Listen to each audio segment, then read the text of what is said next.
اس video میں ہم سیکھیں گے کچھ نئی وکیبلری، یعنی ہم کچھ نئے الفاظ سیکھیں گے جنہیں ہم ان کے میننگز یعنی ان کے معنی اور ان کے سینٹنسز یعنی جملوں کی مدد سے سمجھنے کی کوشش کریں گے۔ تو چلیے مل کر پڑھتے ہیں۔ Word number 1، eloquent، meaning able to speak or write fluently، یعنی جب کوئی شخص روانی کے ساتھ بولتا ہے یا لکھتا ہے اور سننے والے اس کی یا پھر پڑھنے والے اس کی بات سے متاثر ہوتے ہیں، تو اس قسم کی گفتگو یا تحریر کو ایلوکوینٹ کہا جاتا ہے۔ Sentence every one clapped after his eloquent speech, یعنی ہر ایک نے اس کی متاثر کن یا اچھی تقریر کے بعد تالیاں بجائیں۔ Word number 2، eradicate، meaning destroy completely, یعنی پوری طرح سے کسی چیز کو تباہ کر دینا یا اس چیز کا خاتمہ کر دینا۔ Sentence great efforts have been made to eradicate polio from Pakistan, یعنی پولیو کے مرض کو پاکستان سے ختم کرنے کے لیے بہت زبردست کوششیں کی گئی ہیں۔ Word number 3، nexus, meaning a connection linking two or more things, یعنی دو یا اس سے زیادہ چیزوں کے درمیان جو ایک رابطہ ہوتا ہے جو انہیں آپس میں جوڑتا ہے، اسے نیکسس کہا جاتا ہے۔ Sentence the nexus of the school administration with the students council helps to solve the problems of the students، یعنی اسکول کی انتظامیہ اور اسٹوڈنٹس کی جو کمیٹی ہے اس کے درمیان جو ایک رابطہ ہے، اس کی مدد سے اسٹوڈنٹس کی مشکلات کو حل کیا جاتا ہے۔ Word number 4، renounce، meaning to refuse or resign a right or position, یعنی اپنے کسی حق سے یا عہدے سے استعفیٰ دے دینا یا اس کو لینے سے انکار کر دینا، اسے ریناؤنس کرنا کہتے ہیں۔ Sentence the treaty between the two parties was renounced due to a new dispute، یعنی جو دو پارٹیوں کے درمیان معاہدہ ہوا تھا اسے واپس لے لیا گیا ایک نئے اختلاف کی وجہ سے۔ Word number 5، restraint، meaning to behave with self control، یعنی بڑے محتاط انداز میں، یعنی کہ سوچ سمجھ کر اور احتیاط کے ساتھ کوئی کام کرنا یا بات چیت کرنا۔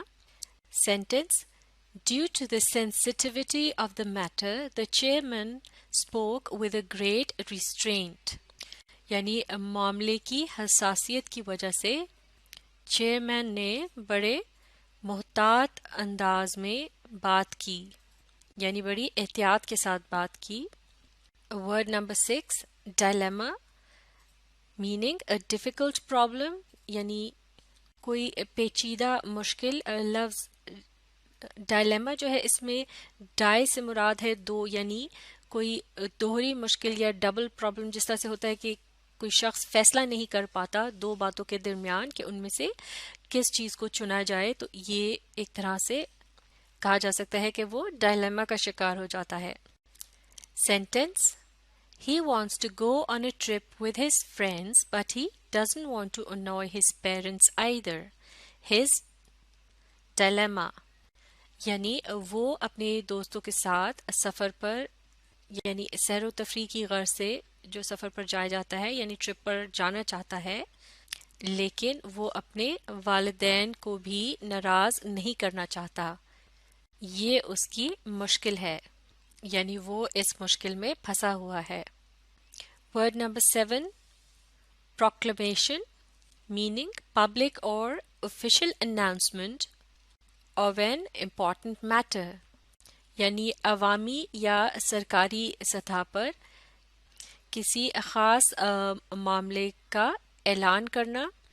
Sentence the prime minister made a proclamation to dissolve the assembly، یعنی وزیر اعظم نے اسمبلی کو توڑنے کا اعلان کیا۔